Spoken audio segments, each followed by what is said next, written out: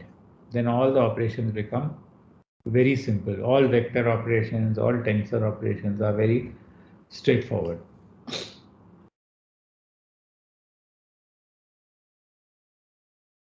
So if you look at vector operations, then if you take the dot product between any two vectors,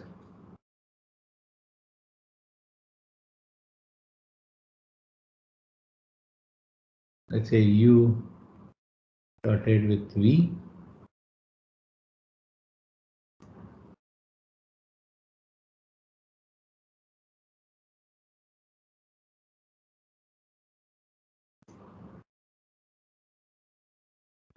then what do you get? Well, the whole idea of all this is that you have to write each vector in terms of the unit vectors and then take either dot product or cross product only between the unit vectors. So that's the whole idea. So if you want to see what does this mean, then this is just equal to ui ei dotted with vj ej. Remember, since I is repeated, there is a summation over I, and since j is repeated, there is a summation over j. So there are 3 terms in the first bracket and 3 terms in the second bracket. And then, if you actually did it by hand, there would be 9 terms, out of which, 6 terms will be 0 and 3 terms will be non-zero. One thing that you'll notice is that, these indices are like variables. You can choose them to be anything. Instead of writing I could have written P or K or S or any other variable can be used instead of I. But the main thing is, if this is the same, then what it means is this is a summation of these terms from I going from 1 to 3. So that index can be chosen by any variable. But we have to be careful to choose different names for the two indices. It's like if you're solving a problem with X and Y coordinates, you can't, let's say if there's temperature and pressure in the system and you call both temperature and pressure by the same variable A, then obviously there'll be great confusion. In the same way, when you have these two summations, you cannot use the same name for the indices. You can't keep this as I and this also as I. If you use this, then it's the same as calling pressure and temperature by the same variable, let's say A. That's the key thing I wanted to emphasize. Once you keep that in mind, then there's no problem. Now here you have a dot product. Now we know that the dot product can only be between vectors and the scalars will come out of the dot product. So this is the same as ui vj, the scalar part, and then ei dotted with ej. And then this becomes ui vj, and that dot product here is just delta ij. So now again, since I is repeated and j is also repeated, this is a double summation going from I going from 1 to 3 and j also going from 1 to 3. But all terms in which I is not equal to j will be 0, because delta ij is 0 when I is not equal to j. So then we can just put j equal to I, and in that case it will just become ui times vi. And this is the familiar formula that you would have used where you have dot product between unit vectors. And in this way you can do all sorts of things. And so, since y'all are, so let me just ask you again. Everyone is up to here? This is all old and boring stuff for you?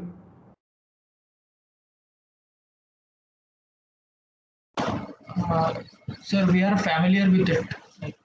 You have done this before, no? Yes, sir.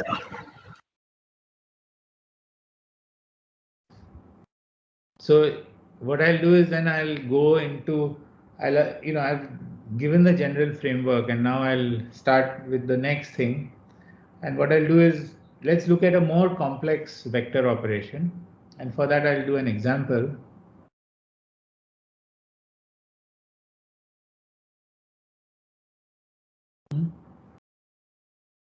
So let's get the component form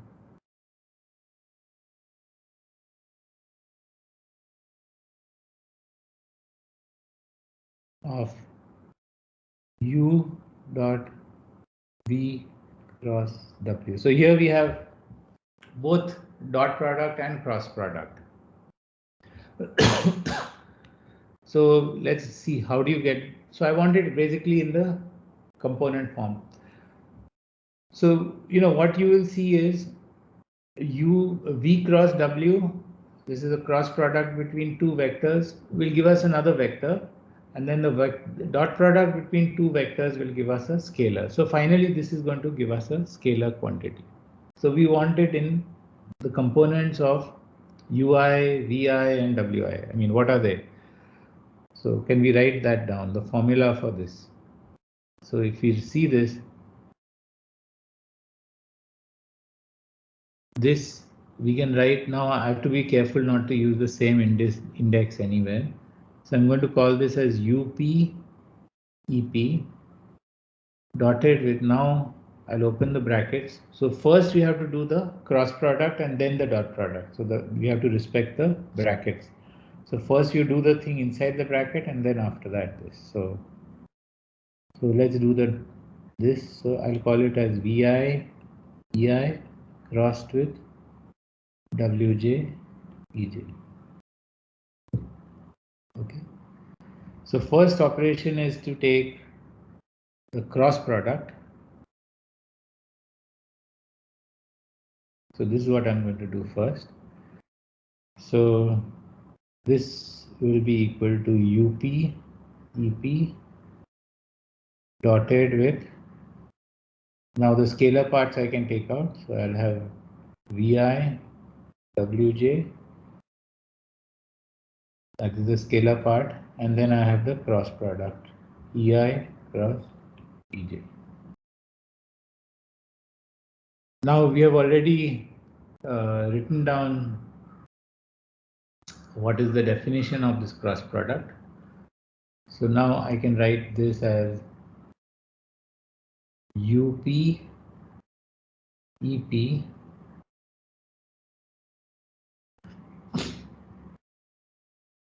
so let me do another thing now, just to sort of save some. Again, I can take all the scalars out. So that is up vi wj. So that is all the scalar parts. And then I'll have ep dotted with, now this ei cross ej, I will use this formula here. Ei cross ej is just epsilon ijk into ek. So this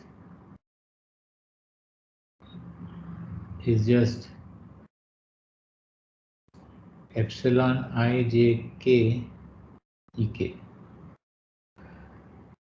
Now again, the dot product will be only between the unit vectors, and so we can take this other thing out. So this becomes epsilon ijk into, so this is equal to just up vi wj, so that remains the same, and then epsilon ijk, and then finally ep dot ek. So this now becomes up vi wj, and then you have epsilon ijk, and then ep dot ek, this will become the Kronecker delta pk. So first let's simplify with respect to the Kronecker delta. So this is now a summation over I, j, k, and p. So there are 4 summations involved here. And the first thing is that we can get rid of all terms in which P is not equal to K. So let's put P equal to K, and so the delta Pk will go away. So then this is just equal to Uk Vi Wj into epsilon ijk. So this is the result, and now we can sort of work out the thing. So we know when it is positive, when it is negative, and so forth. So let's expand this out. Let's take first, let's say if k is equal to 1, if k is 1, then I can be 2 or 3, and j can also be 2 and 3. So then for if we look at if I is 2 and uh, j is 3, then that will give us 2 3 1. So here 2 3 1, so that means it's positive. So this is V2. No, sorry.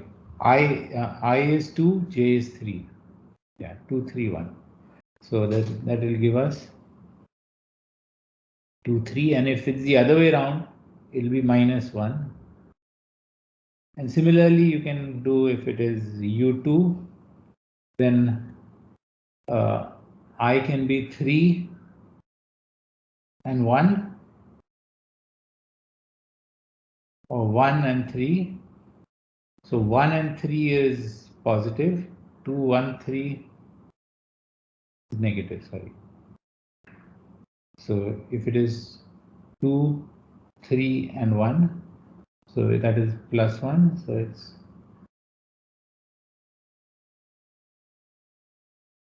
and finally you can also try out on your own and point out if I make this any mistake. So it's 1 and 2, so then this is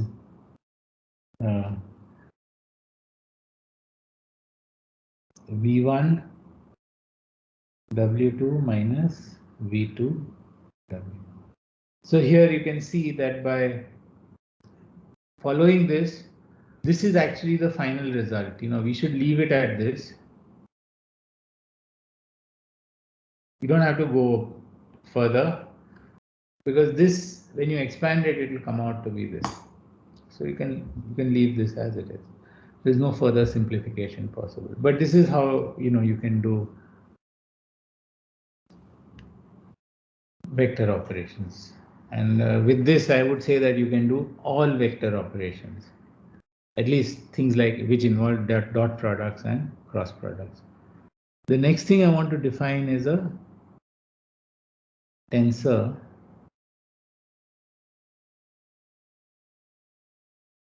So can someone tell me what is a tensor?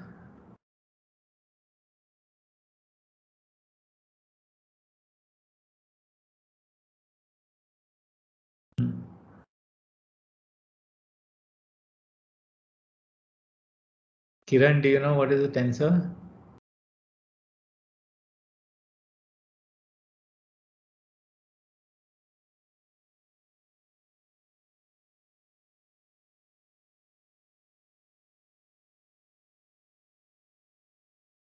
Anybody?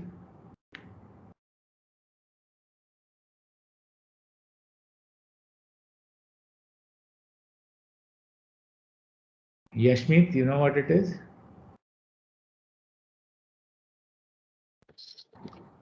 So I don't know the definition, the exact definition. What do you remember of it?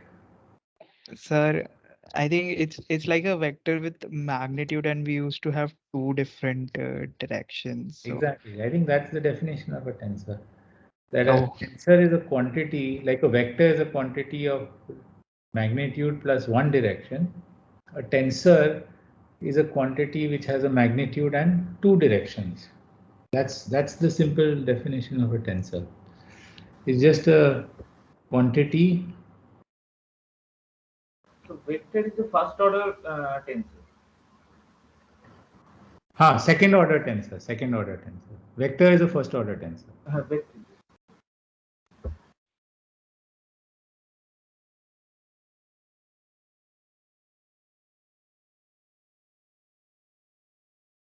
But I'm going to talk about, maybe I should write over here, second order tensors, because that's really what is most what we use. So two directions. So there will be two components of the vector, and our example could be just as simple as velocity gradient, which you have seen so often. Very often we'll have a velocity gradient that is something like dvx by dy. That is the x velocity varying in the y direction. So you clearly have this x is the direction of the velocity, and this is the direction of change. Correct? So you have two directions and then of course the magnitude. How do you represent? So now it's just like we had a vector, we are so used to it.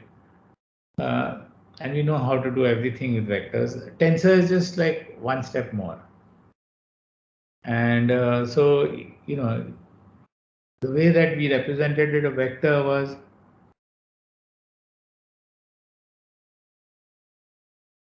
representation of a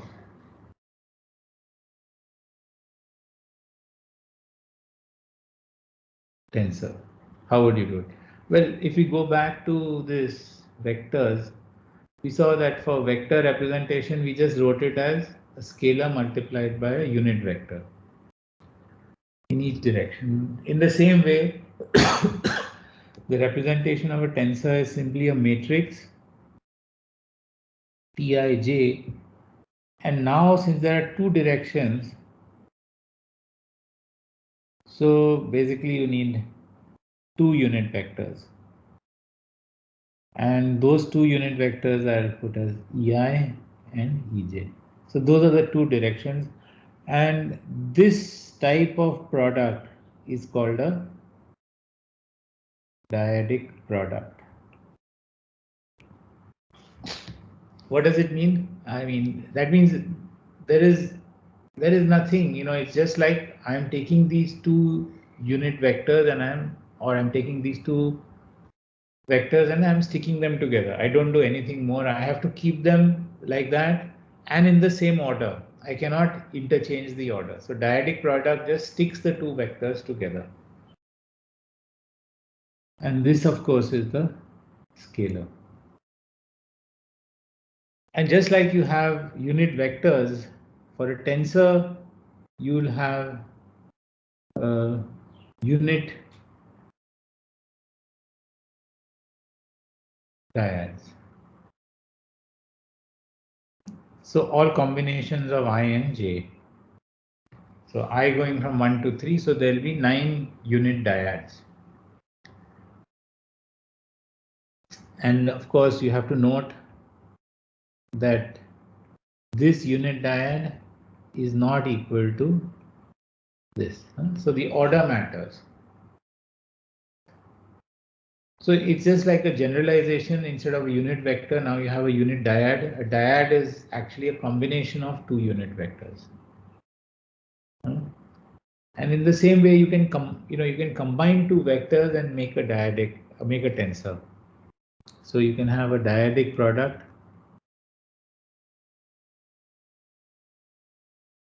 of vectors, and that is u v. Just stick them together, and then if we look at what are the component form of this, this is just ui ei, dyadic product with vj ej. So then you take the scalar part out,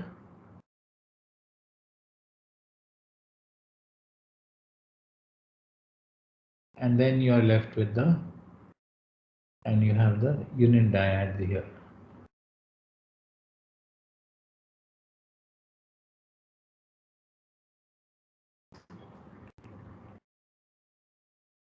So this basically gives you a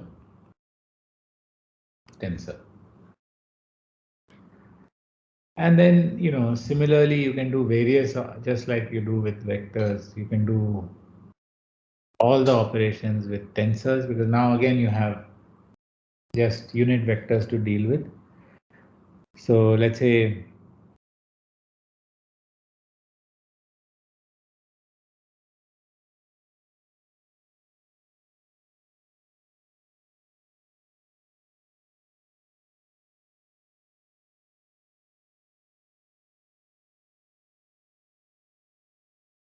if you want to take a dot product between a vector and a tensor.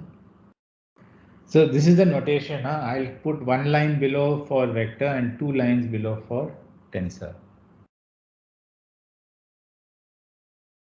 So here in component form, we write down what is the representation. EI, sorry, just VI, EI dotted with this tensor. Again, only thing I'll keep warning you is make sure that all the indices are different. Otherwise, there can be confusion. You'll make some mistake. So now, how do you take this dot product? Well, the simple rule is that the dot product is always between the two closest unit vectors. So this will give us VI TKL, and then when I take the dot product, I will give me delta IK and then EL. Again, this summation over I, K and L, so that triple summation, but all terms in which I is not equal to K will be 0. So we can simply put K equal to I, and so it will become TIL EL. So this is nothing but a vector. So you can also think of tensor as a linear vector function.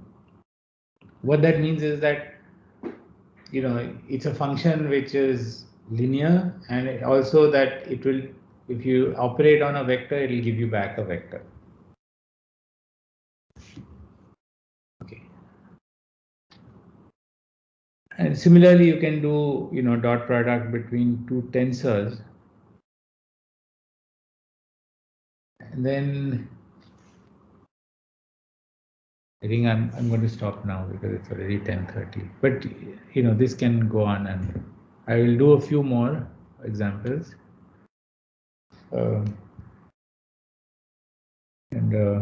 So before you go, has anyone formed groups yet?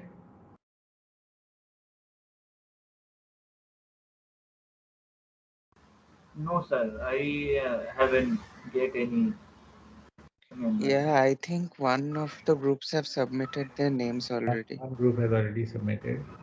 Yeah. Is there any way that people can communicate on Microsoft Teams with each other? Yeah, they can message each other. So you They can can message on message, they can Microsoft call. Teams and just form that. On Thursday, I'm going to give the first homework assignment. So try and form the groups before that, so that you can get started on. Yeah, I've already given floated a form for submitting the names. Sure. So they can submit their names by Friday. Okay.